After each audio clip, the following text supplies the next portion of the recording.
What's going on, everyone? Welcome back to another episode of the JT Sports Podcast. I'm your host, JT.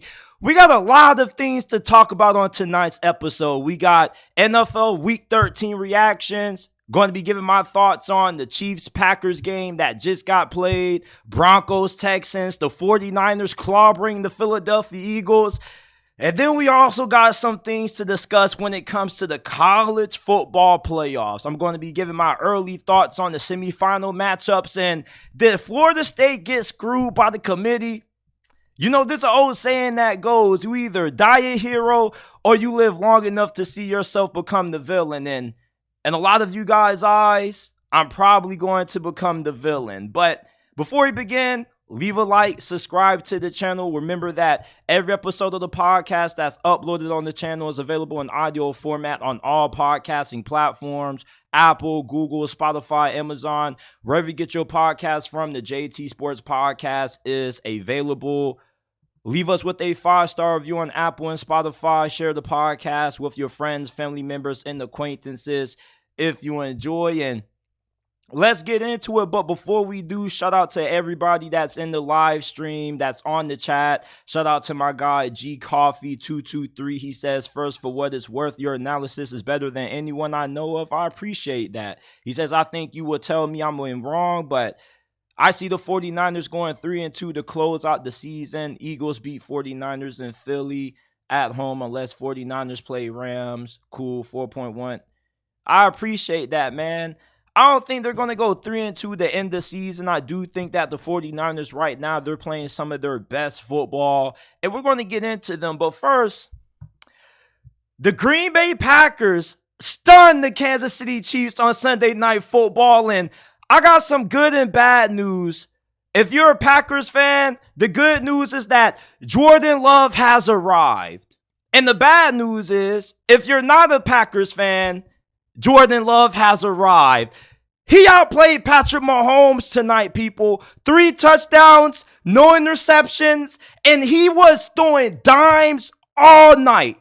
I mean, he had a beautiful dot that he threw in the third quarter to Romeo Doubs in between 3 defenders. And then right after that, when you thought he couldn't get no better, he throws another dot to play after the Christian Watson for the touchdown. And how about this Green Bay Packers defense showing up? They actually found the way to slow down Patrick Mahomes late in the fourth quarter when the game was on the line. So not only did Jordan Love have his coming out party, but Joe Barry finally found out how to call some damn good plays on defense, man. It's all coming full circle right now for the Green Bay Packers. You got Jordan Love playing his best football of the season. It's been a roller coaster ride watching this dude. The first 2 weeks of this season, he looked solid.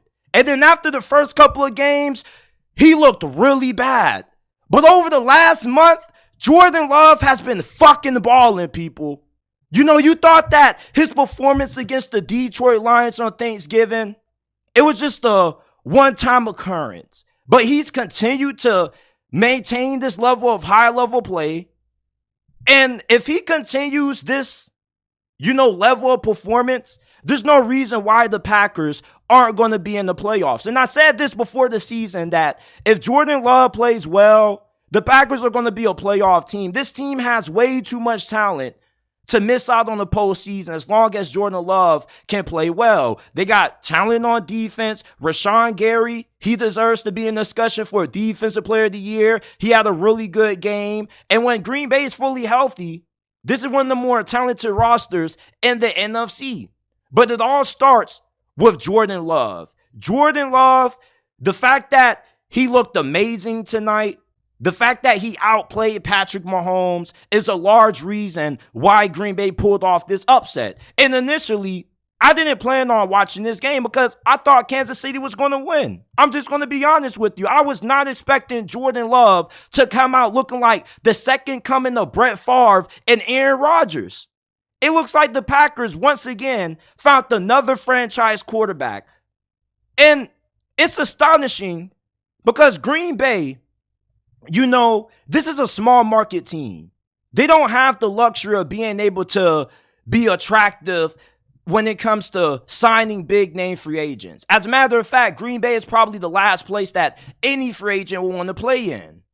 But when you look at the fact that they've been able to nail and find the secret formula to developing and finding franchise quarterbacks, it's a big reason why this team is going to continue to be in the playoffs for years to come, despite the fact that they play in a small market.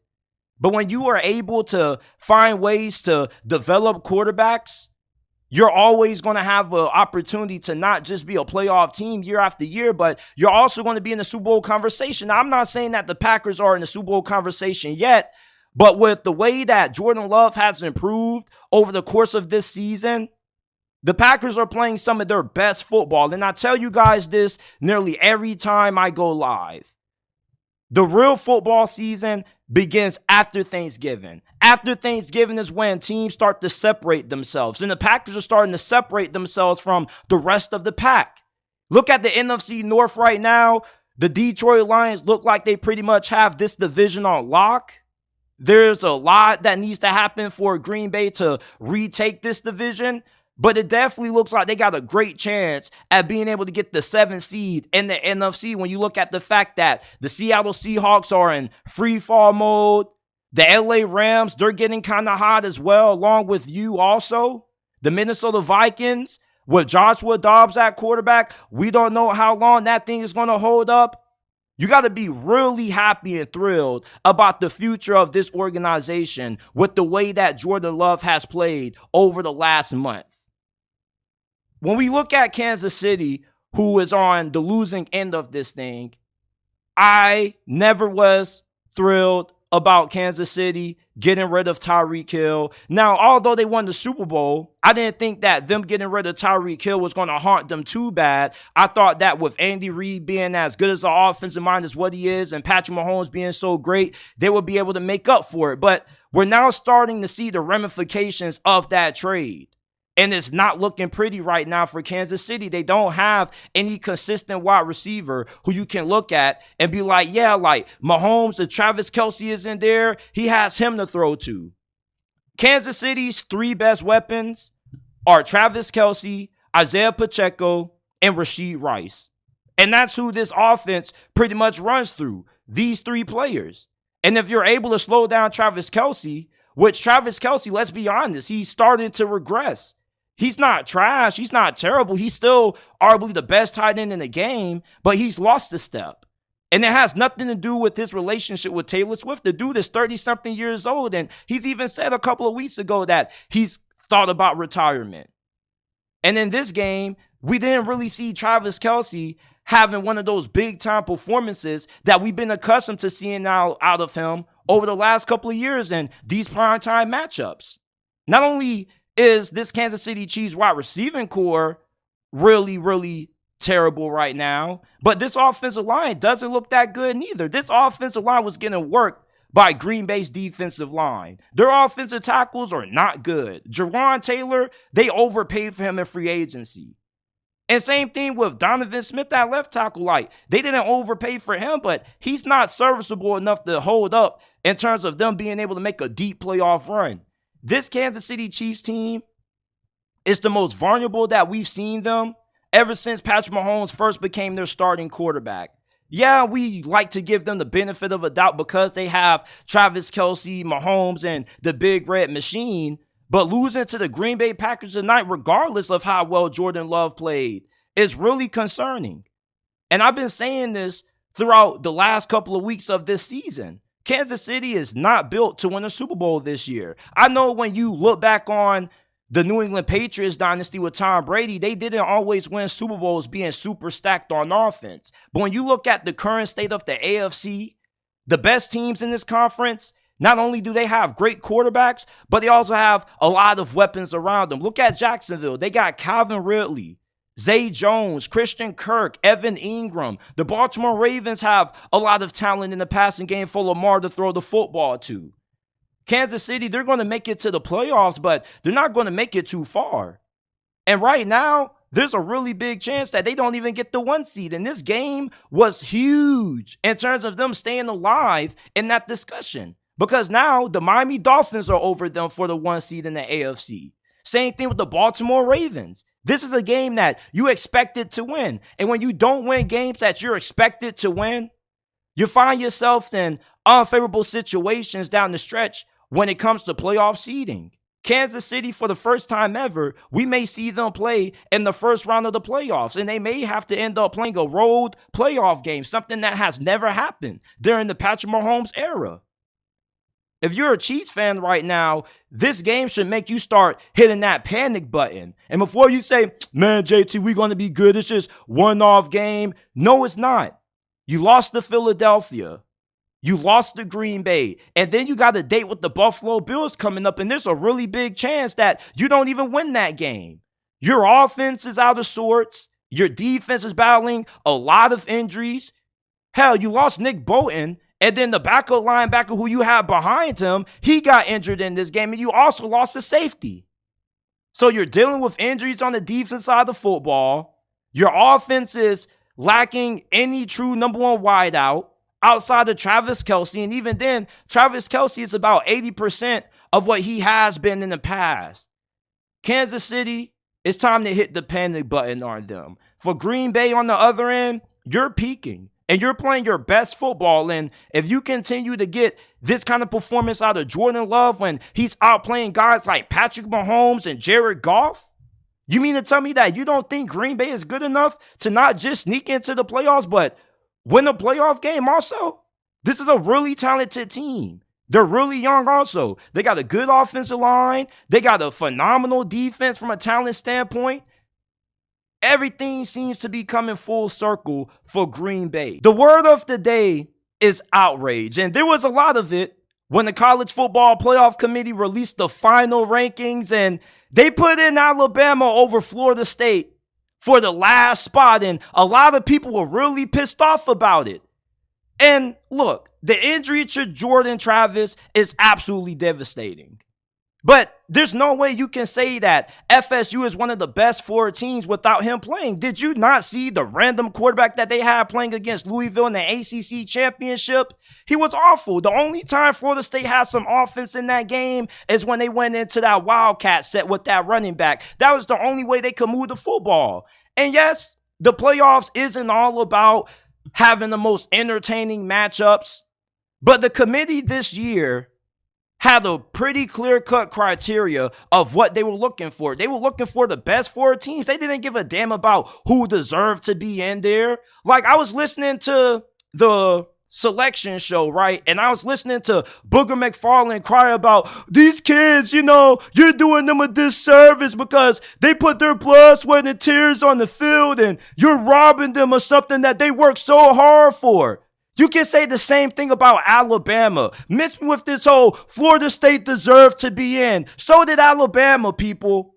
Alabama's two best wins against Ole Miss and Georgia, the number one ranked team in college football who they just beat in the SEC Championship, are more impressive than any other wins that Florida State has had this year.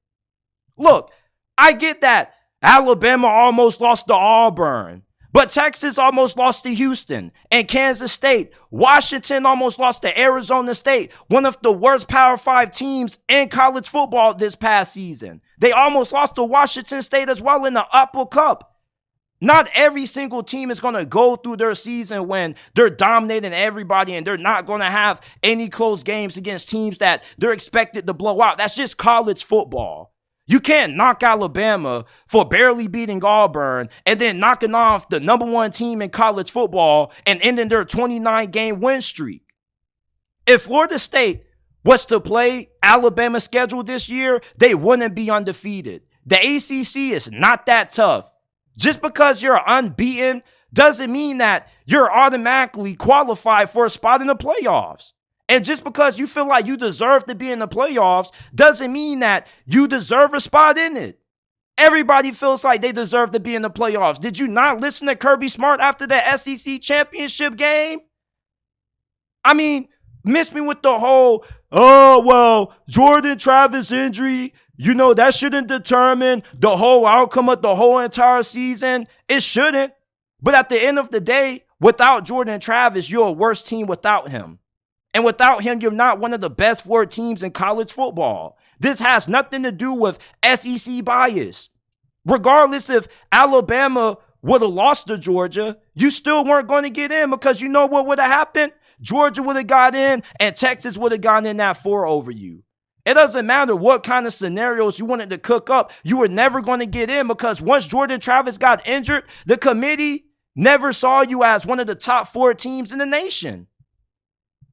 And the thing with Alabama is that, yeah, they may get the benefit of a doubt more times than not because they play in the SEC. But let's not make it seem like the SEC is overrated.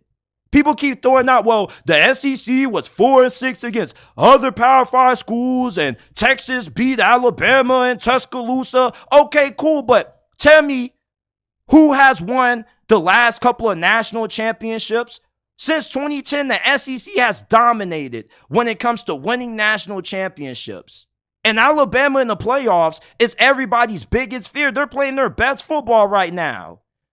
There's no way you can look at anybody on that committee and say that FSU was a better team than Alabama and they deserve to be in over Alabama based on what? Because they went 13-0 in the ACC? Okay, cool. Oh, well, JT, you're saying that the regular season doesn't matter? I'm not saying that the regular season doesn't matter. All I'm saying is that your record doesn't always define what you are as a team. Going 13-0 in the ACC is cool, but it's not the same equivalent to going 13-0 in the SEC or going 12-1 in the SEC like what Alabama did. If you put FSU in the SEC this season, they don't go undefeated.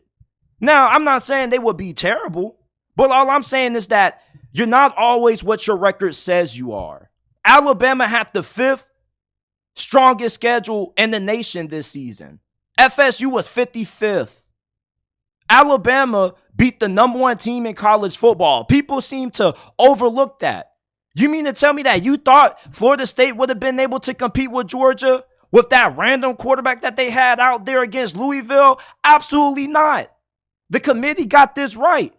I know it hurts if you're a Florida State fan. And you know, if you're Mike Norvell and you are somebody who's on Florida State's team or staff, you're going to feel pissed off about this, and you should be.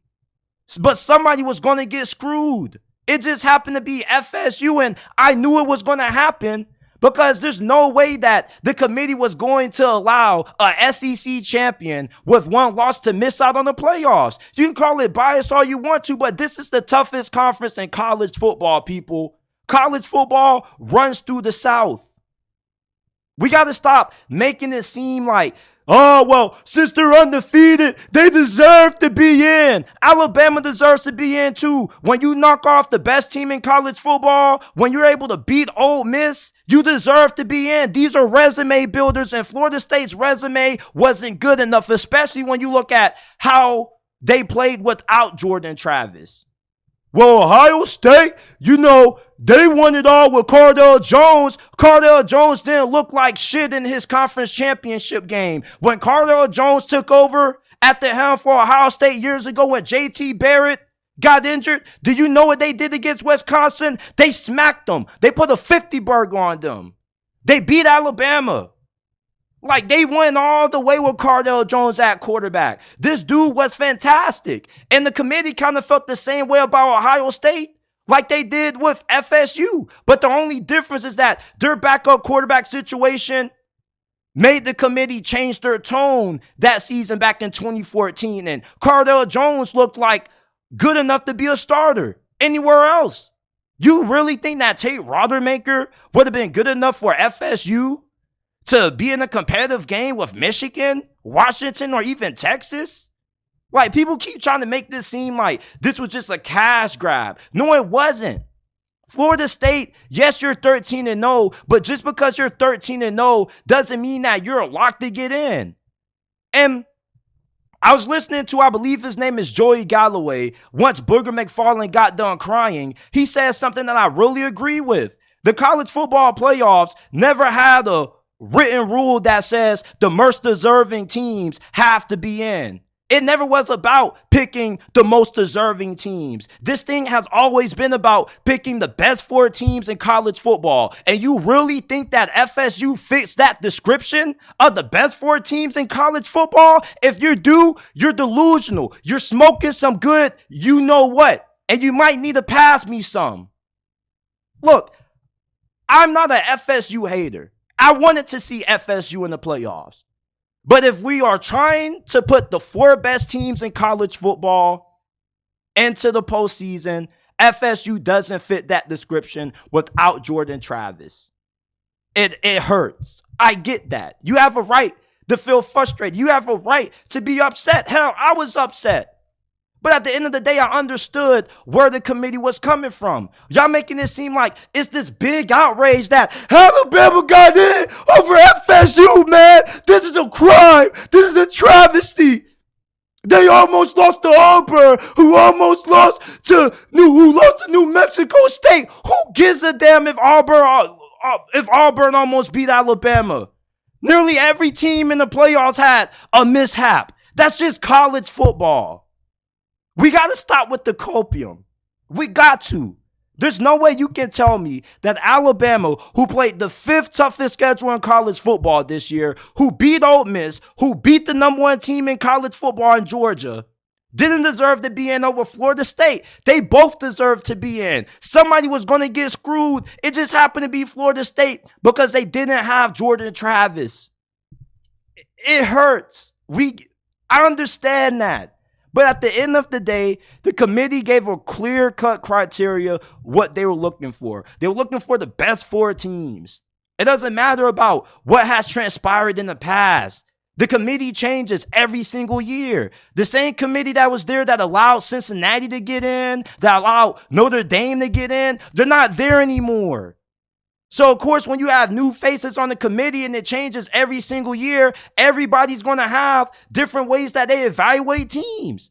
And the number one thing that they've been kind of consistent with, even though they do have a lot of hypocrisy and a lot of inconsistencies, is that they are judging teams based on resume and the eye test. And did Florida State pass the eye test barely surviving Louisville? No, they did not. They barely beat Florida. Florida's 5-7. Alabama's win against Tennessee is better than any other one that Florida State has this year outside of them beating LSU, and Alabama beat them too. I am not outraged about Alabama getting in that 4. Florida State, you can say they deserve to be in, but Alabama deserved to be in more. Their only loss came to Texas. Oh, well, JT, so you're telling me being an undefeated Power 5 champion means nothing? I'm not saying that. But what I am saying is that your record is subjective. Just because you're 13-0 in the ACC doesn't mean that it equates to the same weight of being a 12-1 SEC champion. We're not saying the regular season doesn't matter, but what we are saying is that your strength of schedule does. And you going 13-0 in the ACC is not more impressive than Alabama beating Ole Miss, beating Tennessee, and knocking off Georgia in the SEC Championship. I'm sorry. Blame your conference. Blame your conference teams like Miami for not living up to the level of talent that they have on that team. Clemson had a down season. Florida State's best wins were against LSU, Clemson, and Duke, and Louisville. That's about it. Outside of that LSU win, none of those wins are even remotely as impressive as Alabama beating Ole Miss or knocking off number 1 Georgia. And I know you Florida State fans understand where I'm coming from. It's just that you don't want to understand because you feel slighted. You feel like you were done an injustice. And you were. But it's not crazy. It's not outrageous for Alabama to be in over you just because you were undefeated. Being 13-0 in the ACC doesn't equate to being a 12-1 SEC champion. Oh, JT, so you're saying the SEC is the only conference that matters? I'm not saying that. All I'm telling you is that you played in a weak conference, so you weren't able to have the same strength of schedule that Alabama had. You see, Alabama doesn't have to schedule Texas. They can afford to schedule jabronis to start the season out because the SEC is just so tough because the conference is so deep that you're always going to run into a couple of highly ranked teams that can build up your resume. Same thing with Georgia. People try to knock Georgia's strength of schedule like they didn't play against Missouri, who is playing in the New Year's Six bowl game, and Ole Miss, and Tennessee, who's ranked inside the top 25 or was at one point. So, let's just knock it off with this whole nonsense about the SEC bias. The fix is in. The fix wasn't in. Jordan Travis got injured. And when you don't have Jordan Travis, your star quarterback, the most important position on the football team, you're not going to be the same team without him. I'm sorry. I mean, yes, FSU probably should have been in. You get what I'm saying? But if Jordan Travis was injured, you would have been in. But he wasn't. And you threw out that random quarterback in Brock Glenn, and he looked terrible. And you didn't pass the eye test. You didn't have any convincing wins in your last two games without Jordan and Travis. If you would have dominated Florida, if you would have dominated Louisville, you would have been in. But you weren't. And you didn't prove to the committee that you were one of the best four teams. If you haven't already, leave a like, subscribe to the channel. I know a lot of people are really upset right now. My guy Christian Bright said weenie take. I mean, at the end of the day, what more can you say about Florida State not getting in? Who cares about them being more deserving? It's never been about who deserves to be in. Somebody tried to say, well, the Steelers just lost their playoffs, just lost their starting quarterback. Does that mean that they should be disqualified from making it to the playoffs? Bruh, the NFL and college football are two separate entities. In the NFL, you pretty much have auto bids. You win your division, you get in. You don't win your division, you got a shot at getting another chance at getting in by having a good record. The college football playoffs doesn't have any auto bids. That's the problem with the 14 playoffs. That's why we're going to 12 next year. So next season, if Florida State gets into this same situation, they don't have to be worried about getting screwed over because you're going to have 12 teams. But even with 12 teams, nobody's going to get satisfied. Somebody's always going to get screwed over. But when it comes to picking the four best teams, Florida State didn't fit that description. Leave a like, subscribe to the channel if you haven't already. Remember that every episode of the podcast is available in audio format on all podcasting platforms. Apple, Google, Spotify, Amazon, wherever you get your podcast from. The JT Sports Podcast is available. Now let's dive into another topic. The 49ers clobbered the Philadelphia Eagles. After they went 3-and-out on their first two offensive possessions, Kyle Shanahan pulled the whole entire team on the sidelines and he said, okay, y'all boys ready? Y'all know what time it is? It's clobbering time. And after that, the 49ers went on to score touchdowns on 6 straight offensive possessions. Philadelphia, you knew eventually they were just going to get worn out. This was a team that was in a tough battle with the Buffalo Bills not too long ago. They had a really great game against Kansas City on Monday Night Football. Eventually, they were going to have to lose. And they went into a game against the 49ers where the 49ers were more fresh. And they just flatly looked like the better team in this game. And the Philadelphia Eagles, despite them having the best record in the NFL, this is a team that doesn't really play their best football into the fourth quarter. But when you're going against a team like San Francisco that has just as talented as a roster as you do, you can't afford to get out to a slow start. The 49ers, they went 3-and-out their first two drives, and after that, Brock Purdy woke up. This offense woke up. That defense woke up, and it was a struggle for Philadelphia. And, for the 49ers, you look at how well their defense played in this game. I mean, there was a stretch during this game when the Philadelphia Eagles, they just looked out of sorts on offense. Everything that Philadelphia tried to do just seemed like it wasn't working. And meanwhile, for San Francisco, Brock Purdy, this dude looked like a front runner for an MVP with how he played in this game. Philly's defense isn't as good as what it was last year. Hell, it's nowhere as good as what it was last year. Darius Slay was getting cooked. James Bradbury, he hasn't looked that good all season. And the secondary got toasted. And not just was this secondary getting toasted, but they also were missing tackles. Deebo Samuel had a big touchdown run in the second half when he broke one tackle, and then he just burnt the rest of the Eagles defense.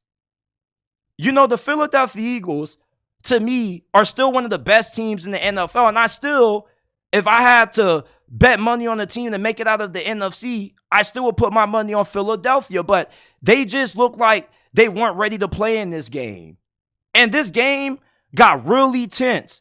You know, you had one of the 49ers linebackers, Dre Greenlaw, who body slammed Devontae Smith, pretty much gave him a belly-to-belly suplex on the sideline. Then he got into it with the Philadelphia Eagles head of security. Then he gets ejected. Then the Eagles head of security gets ejected. It's like we were watching a damn WWE match out there.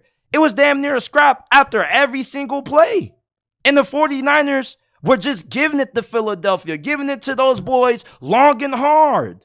Look, like the 49ers, when they're playing their best football, this is arguably the best team in the NFL. At the end of the day, though, Philadelphia in this game, they just got worn out over the course of this matchup. The run game for the 49ers was really starting to hit home against this Eagles defensive line. And the defensive line of Philadelphia has been the strength of this defense all year long. But once that offense started to get a little bit worn out and they weren't able to sustain drives and that defense was on the field for more plays than what they should have been, there was really no way they could find a way to get off the field. And that's when the 49ers really started to take advantage. You see, I picked San Francisco to win this game, but I didn't expect this to be a damn blowout. I thought that this was going to be a competitive game. I'm pretty sure most of us did.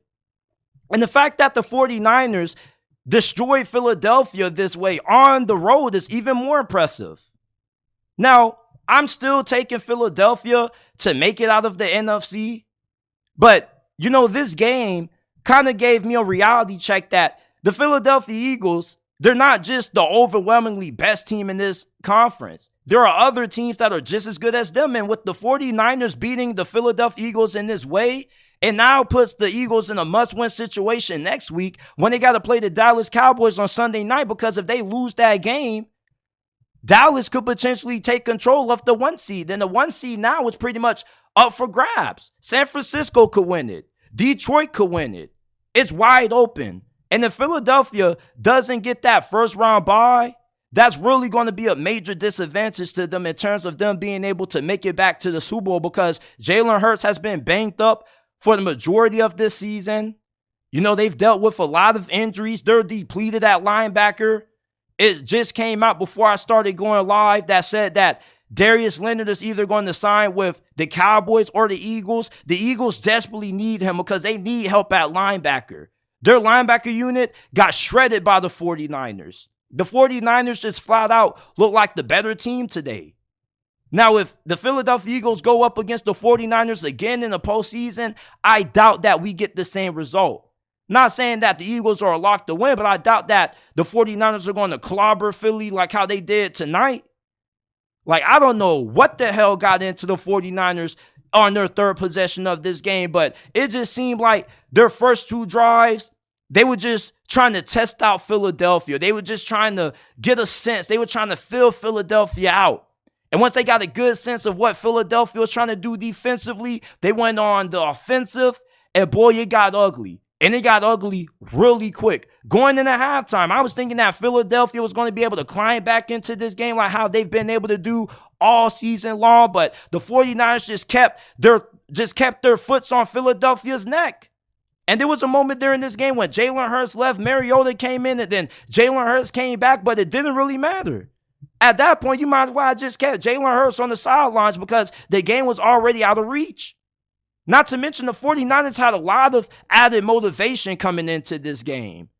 Last year, they truly believed that if Brock Purdy wasn't injured, they would have beat Philadelphia in the NFC Championship. And you look at the result of this game, you know, you kind of got to wonder if Brock Purdy truly was healthy for that whole entire game, if they would have pulled it off. This defense doesn't look remotely as good as what it was last year. Like Darius Slay, he looks old. He looks washed. And he's had a pretty solid season, but nothing to the level of what he was doing last season. He was a shutdown corner last year. They were running whoever offense on Darius Slay. Brendan Ayuk was tearing that man up. And then you got Jalen Carter crying after the game and people coming after him for crying. It's like, bro, the dude can't show a little bit of emotion. He wants to win. He's passionate about this shit. Like, dude, emotions were flying high in this game. You want to know why? Because this just wasn't a regular season game. This game had a playoff atmosphere to it. You want to know why? Because the 1 seed is at stake. You got 2 of the top teams in the conference battling it out. And with this loss now, it puts Philadelphia in a situation where if they lose to Dallas next week, the NFC is pretty much wide open in terms of who can get that 1 seed. That 1 seed is so important because you only get one spot. And that one team who gets that 1 seed has home field advantage throughout the playoffs, and they don't have to play in the first round. Philadelphia, I really feel out of all the teams that are in contention for the 1 seed, they need it the most because they're the most banged up. They need Jalen Hurts to get an additional week to heal up. They need an additional week to recoup from their injuries on the defense side of the football. You know, for the 49ers, man, like, they really laid it on these boys today.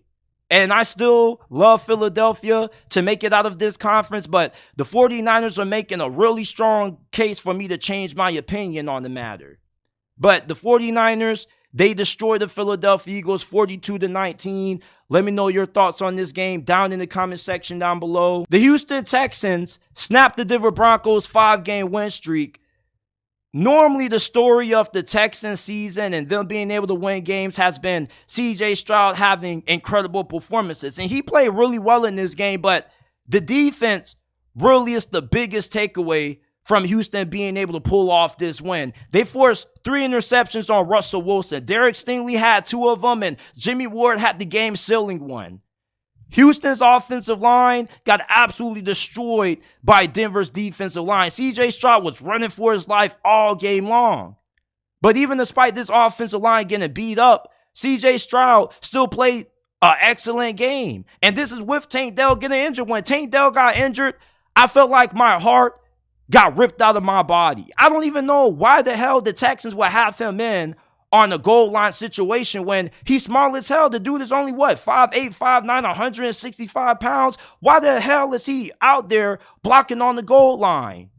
Now, I know that size doesn't always determine how likely a player is to get injured, but damn, it's like it would have made more sense to put a bigger wide receiver out in that situation. And when Tank Dell went down, you would have thought that that would have been a huge blow to the Houston Texans offense. But they had another wide receiver that was stepping up, making plays, and Nico Collins. He went for 191 receiving yards, and he also caught a touchdown as well. The Houston Texans are the best young team in the NFL. They got a lot of young players on this roster that are able to come in and make plays, and they know their roles. And also, something that you can take away from watching this game is that this team really has embraced C.J. Stroud. There was a moment when one of the Broncos linebackers gave C.J. Stroud a little bit of a shove, and C.J. Stroud got up all in his face, and the rest of the offensive line came in and was like, hey, boy, you better watch yourself putting your hands on quarterback before we teach you something. You know, I like that about Houston. And you look at DeMeco Ryans. You know, I was listening to Colin Cowherd earlier when he was giving his thoughts on this game. He said that DeMeco Ryans, he isn't a yeller, he isn't a screamer, he isn't snapping on players. He's cool, calm, and collected. And one thing about it is that he finds a way to get the most out of these young players. I mean, when Derek Stingley caught that second interception, I mean, DeMeco Ryans was so freaking happy. Every time I see DeMeco Ryans on the sidelines, he always has a happy demeanor. He isn't one of these coaches like Bill Belichick that always looks angry, always looks mad. And that resonates with the players. And that's why this young team is exceeding everybody's expectations. You look at the Denver Broncos, this offense was all out of sorts. And looking at Denver's final offensive player of this game, it pretty much was a big, factor and determining how this game went, because this offense overall just looked out of sorts. So on the final play, it looked like the receivers and the tight end didn't even know what route to run. Like Russell Wilson just had to improvise and he just had to throw it up. And I don't think that Russell Wilson, you can put this loss entirely on him. I mean, one of those interceptions was tipped. It wasn't all his fault. This offensive line didn't really do him no favors. Hell, he had to throw that football as soon as he got the snap. You look at Denver's defense, they did all they could to keep them in this game. But when you got Russell Wilson, who throws that big interception to Derek Stingley, which gives Houston a short field, what do you want the defense to do? The Denver Broncos, I had this as a fringe playoff team. I had them at around 9 to 10 wins. And I was a little bit shocked that they lost this game to Houston. Even though I picked Houston to win, I kind of almost changed my decision because I was like, like Denver's hot. They got a veteran head coach. You got a veteran quarterback, and you got a young quarterback with a pretty young team. And with young teams, they end up being pretty inconsistent. But the Texans have been pretty consistent for the most part this season. They haven't had too many surprising losses outside of when they got upset by Bryce Young and the Carolina Panthers. That's been about it. This has been a consistent football team, and normally with young teams, they end up being really inconsistent. They end up being really up and down, hot and cold. You haven't seen that out of Houston this year. Now, they are on the outside looking in of the playoff race right now, but I still believe that they're going to get in when you look at how easy their schedule is to close out. Like, their next game, you got to play up against, the Tennessee Titans? The Titans, they're going to be a formidable team. They're not a team that you can just draw up a W for. They are a team that's going to fight. That game probably is going to be a little bit close. You got to play the New York Jets. They don't have an offense. They got a great defense, but with them not having a great offense, you should be able to win that game. You got to go up against the Cleveland Browns. Then you play the Titans again. Then you got to play the Colts. That Colts game at the end of the season, that could probably be the game that determines if Houston makes it into the playoffs or not, because the Colts right now, they're in control of that 7 seed. So maybe that showdown between Indy and Houston determines who gets that final playoff spot in the AFC. But the Texans take down the Denver Broncos 22-17. We got Alabama versus Michigan in the first semifinal matchup in the Rose Bowl. This game is really intriguing to me. Because when Michigan found out that they was going up against Alabama, they didn't have a pleasant reaction. As a matter of fact, there was a sense of worrisome that you could get from that room. And you definitely should be worried when you're going against the Alabama Crimson Tide. Because Alabama, they're the scariest team out of any team that's in the playoffs. Because they're playing their best football. They outplayed Georgia. Jalen Milroe, this dude has gotten better every single game. And I wonder how Michigan's defense is going to prepare for Jalen Milroe. Because Michigan hasn't faced a quarterback with Jalen Milroe's skill set. You look at Michigan, though, their defense is really good. And I question how much success is Alabama going to be able to have against this Michigan front. Georgia's defense is good, but it's not at the level that it was in the past 2 seasons. As a matter of fact, I would say that Michigan's defense is way better than Georgia's because they got so much talent up front. And they also got a really good secondary. But do they have the kind of skill at linebacker where you can put guys who can spy on Jalen Milroe and can keep him contained in the pocket? Are they going to be able to keep Jalen Milroe from going off on those design quarterback runs like what he was killing Georgia with? Now, Alabama defensively, they got a really good run defense. They're 29th in college football rushing yards per game allowed, but we've seen during certain games that Alabama has played where this defense has been susceptible to the run. And we know that Michigan, they're a run-first team, but they also play really good complementary football. They do a really good job at being balanced. There has yet to be a team that's been able to force Michigan to become a pass-first team. Michigan is only a 1.5 point favorite in this game. I expect this point spread to go down within the next couple of weeks as we get closer to this matchup. But right now, I do think that this game favors Michigan. The reason why I have to say this game favors Michigan is because Alabama, they still have inconsistencies in the passing game. And it really comes down to that offensive line. That offensive line hasn't really been that reliable when it comes to pass protection. And Jalen Milroe last week, he had a really good game against Georgia, but he started that game out really ugly. And he's not one of those quarterbacks that's going to wow you where he's going to go 28 or 32 passing for 400 passing yards and 3 touchdowns and no picks. He's one of those quarterbacks that's just an okay passer. It's funny how he throws the deep ball better than he throws the short and intermediate passes. The thing with Jalen Milroe is being able to keep him inside the pocket and force him to be a true quarterback from throwing within inside the pocket, not allowing him to get outside and create with his legs and extend plays. That's when Jalen Milroe can really hurt you. Michigan on the other end, with how good their defensive line is and how good their pass rush is, they should be able to take advantage of an Alabama offensive line that's been fairly inconsistent. But you can never count out Nick Saban. You can never count out Alabama. I know that sounds so cliche to say, but it's true. You know, I don't think too many people thought that Alabama was going to beat Georgia in the SEC Championship game. Hell, I didn't see it coming. Jalen Milroe, I thought that he wasn't good enough to beat Georgia with the fact that he's not a great passer, and he still didn't show the ability to be a great passer in that game. You know, a lot of his great plays came when he was getting outside the pocket and extending and buying time for guys to get open. And he made a lot of big plays with his legs in that game. If Michigan can erase Jalen Milroe's ability to kill them in the run game, and you force him to become a pocket passer, and he has to beat you with his arm, this game votes Michigan's way. You see, Michigan, I think that they're a way more versatile team than what Alabama is. You see, Michigan, they may not be as deep as what Alabama is at the receiver position, even though the receiver position hasn't really been that great for Alabama this year. I don't view Michigan as a team that's going to destroy you by just airing the football out. When Michigan is at their best, they're able to mix in the run with the pass. They can get the play action passing game going. But I do like the fact that I trust Michigan's offense more simply for the fact that J.J. McCarthy has proven to be a way more efficient passer than what Jalen Milroe is. And if Michigan gets into a situation where the run game isn't at their disposal, and this becomes a game that they have to win throwing the football, I still like their chances, even against a really good Alabama defense that was able to slow down Carson Beck. Georgia wasn't fully healthy at wide receiver.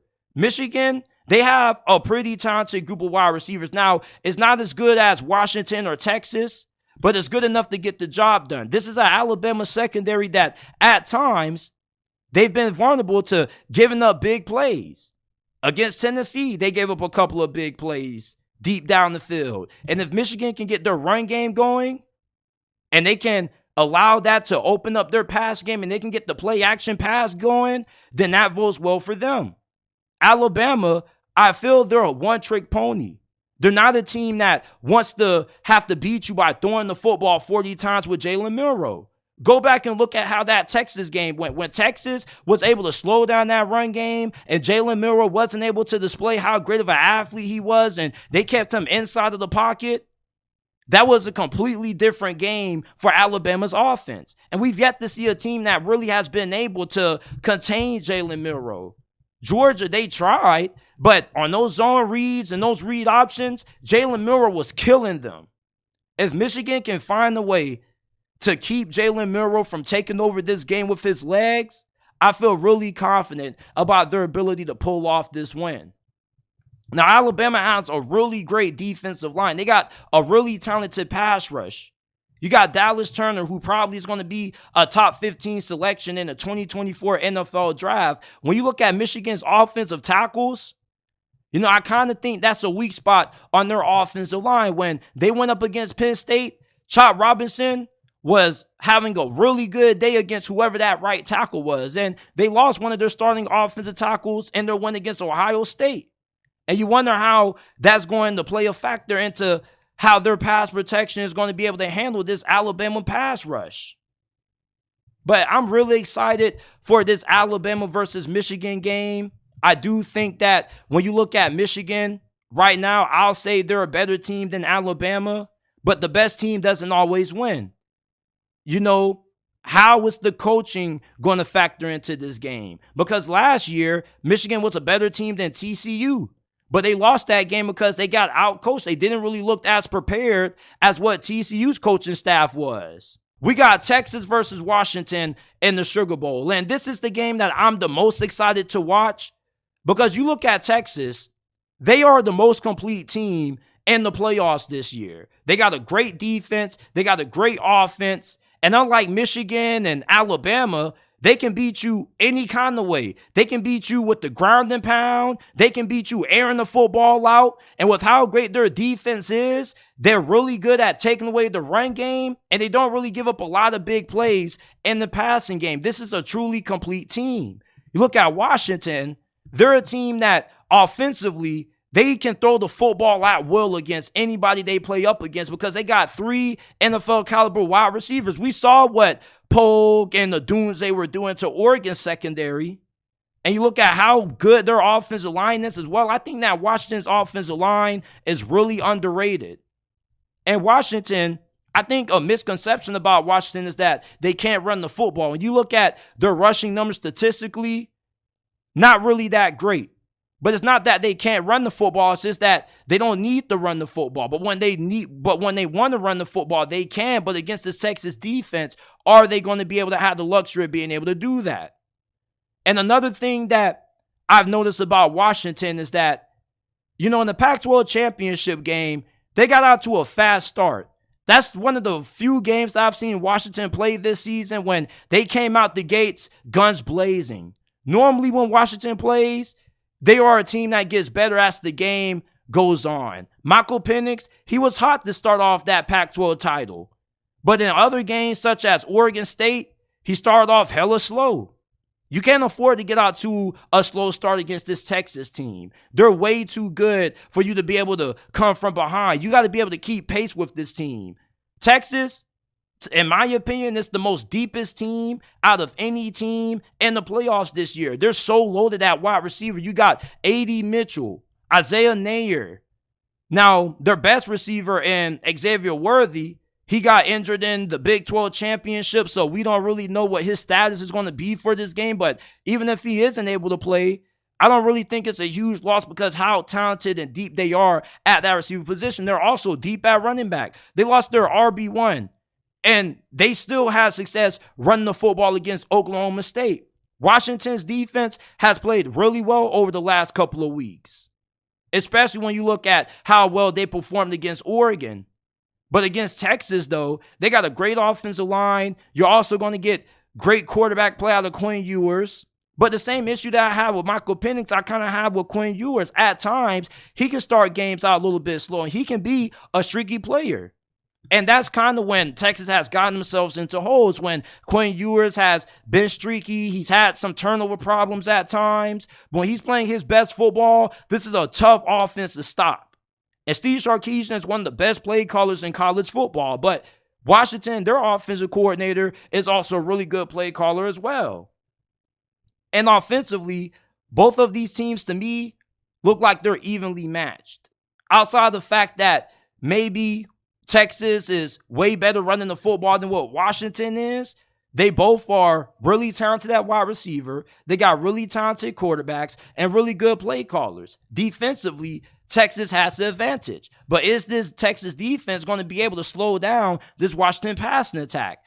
The only time Washington has been slowed down throwing the football has been when they've gotten out the slow starts. Whether that be them coming out a little bit slow, not being dialed in completely, or if it be the weather conditions.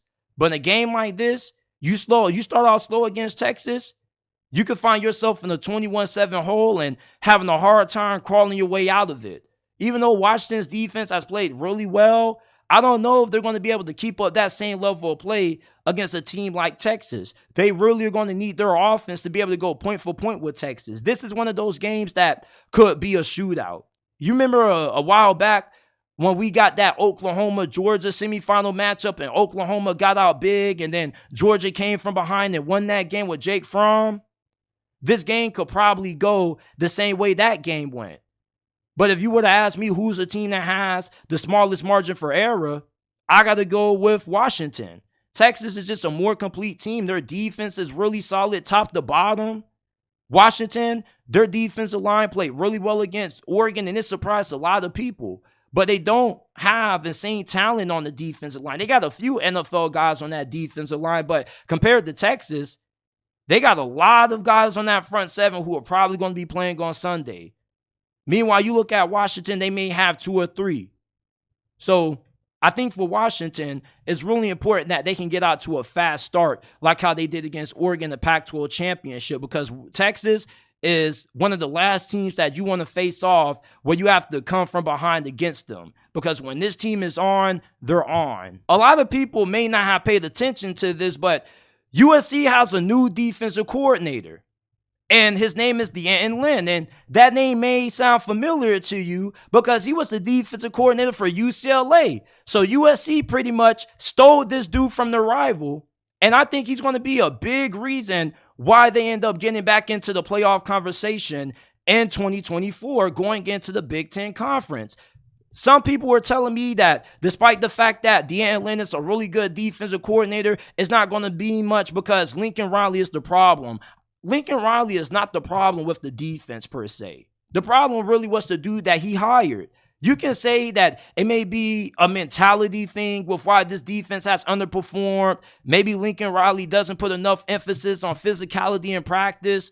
But one thing about D'anton Lynn is that he's going to be able to get the most out of this defense. And with his personality, the players on this roster should be able to gravitate towards him. And his dad, Anthony Lynn, was the former head coach of the LA Chargers. So he comes from an NFL pedigree. This is somebody that's a really good communicator, and he transformed that Bruins defense from being 88th and, points per game and yards per game allowed last season into one of the better defenses in college football. UCLA this season, they were 18th in points per game allowed. They were 12th in yards per game allowed. They were really good getting off the field in third down situations. They were third against the run, and they were 12th in the nation in takeaways. USC, this defense couldn't stop a nosebleed at times. So even though you may think that Lincoln Riley is the problem, I doubt that this defense isn't going to be able to improve under D'anton Lynn. D'anton Lynn, I'm pretty sure Lincoln Riley is going to allow him to come in and do whatever he needs to do to have this defense playing at a championship level. Because when you're entering the Big Ten Conference, you got to be tough up front. And that's something that D'anton Lynn really preaches. The strength of UCLA's defense was their pass rush. Number 15, I'm not going to try to pronounce his name, but he's probably going to be a first-round draft pick in next year's draft. UCLA had one of the best pass rushes, not just in the Pac-12, but in all of college football. USC needs more of that. They need somebody who can get the most out of the defensive line. When you're going to the Big Ten and you got to go up against Ohio State and Michigan and Penn State, those are really physical football teams. You can't have a finesse mindset when you're going up against them. You got to be able to hone your own up front in the trenches. And that's been the biggest downfall of Lincoln Riley coached teams in the past. The defensive line play wasn't the best at Oklahoma when he was coaching there. And it hasn't really been that good for USC, despite them having a good amount of talent on that side of the ball. Their defensive line was good enough that I felt their pass rush should have been a lot better. You have Bear Alexander. That dude is good enough to be a first-round pick if he decides to leave for the draft. So the fact that USC's pass rush has underperformed the last couple of years, D'anton Lynn is going to be able to come in and clean that up. You're also going to have way better trench play, and you're going to be way better against the run, and you're going to need that to be able to have success in the Big Ten Conference. I think that D'anton Lynn was the perfect hire for USC, and this was the dude who I was saying that USC needed to go after all along. And when you listen to Chip Kelly talk about D'anton Lynn deciding to leave for USC, he sounds really hurt about it.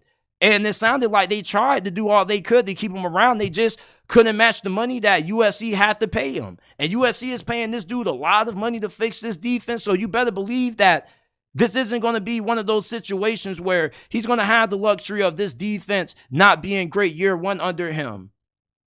USC, they're expecting this defense to be great right away. And Lincoln Riley has a lot of pressure on him next year. And I think that this offense for USC isn't going to miss a beat at all, despite losing Caleb Williams. But this defense, they're the biggest question. And you address the biggest question by going ahead and getting one of the more talented defensive coordinators out there. USC wasn't the only program that wanted this dude. There were a lot of big-name programs who were going after this dude as well. The way Chip Kelly describes it, it came down to a bidding war pretty much.